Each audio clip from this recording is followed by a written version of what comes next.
All right, Chris and Ken, this is part 4 or 5, 6, I don't know what part it is, of a series of videos to help you guys learn Inventor. What we have here is we have the Venturi meter assembly that we created earlier.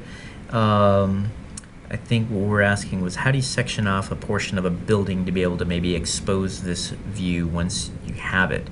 I do not have a building around this, but the same principles to this apply, so hopefully you guys will be able to pick that up. So what we're going to do is, the first thing we're going to do is create our drawing, and we're going to go to New Drawing. That gives us a new drawing. If you go to Sheet over here on the left and create, Edit Sheet, you can go to a 24 by 36 sheet, which is standard for the Water Authority, and there we go. Now we're going to go to the base and we're going to add a base view. We're going to change this to 1 to 10, which I believe is a common size for the Authority. That's our front view of the whole Venturi portion with that pipe. Now, what we'll do here is we'll do a section view, and this is the important thing. Imagine there's a building here. We're going to section this off.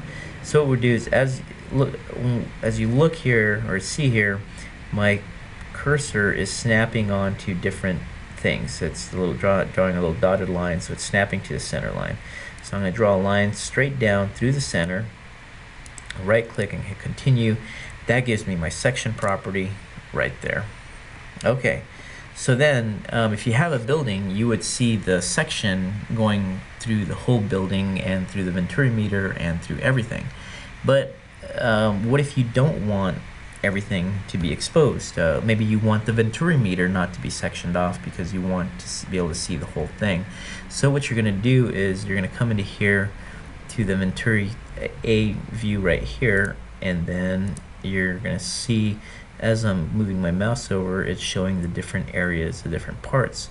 If I click on Venturi meter and then right click section participation, this says, does the section participate in the slicing of this? And we say no, because we don't want to section it off.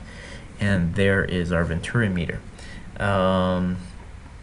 So that's one way that you can, or that's a way that you can manage the sections there and the visibility of it. Another thing here, when you have projected view, you click here and that allows you to do your isometric view, and then you move it over here and click there. That allows you to do your top view, and you hit right click or right click and hit create, and that creates your views right there. Okay, while we're here, let's look at dimensioning. You go to dimension, you go under annotate. Now there are no soft dimensions like in AutoCAD.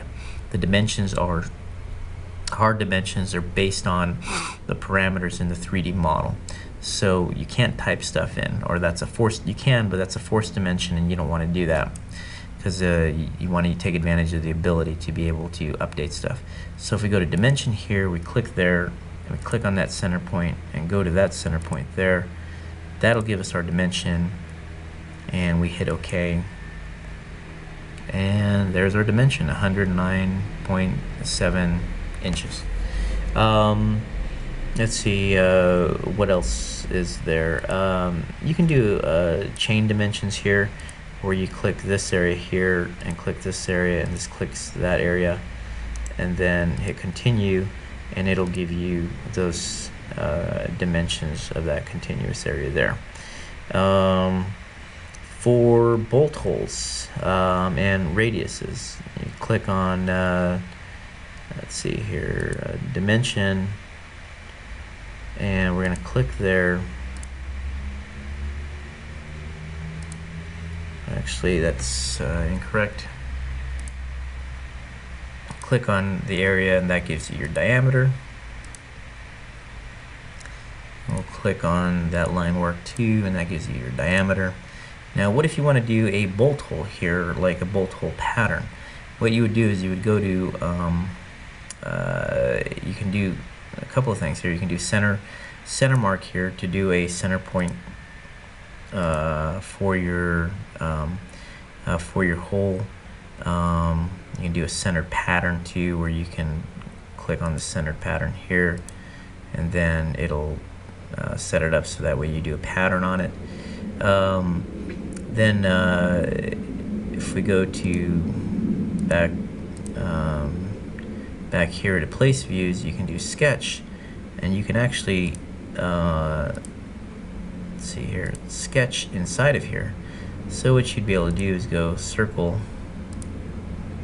sketch, and that gives you your circle right there, and hit escape, click on the line, and then go to properties, and that gives you dashed lines or whatever you want to have on there. And finish sketch, and there is the information that you have for that. And then what you can do is come back here and dimension that actual sketch there. So that's a quick lesson on how to do dimensions and how to do sections. I hope that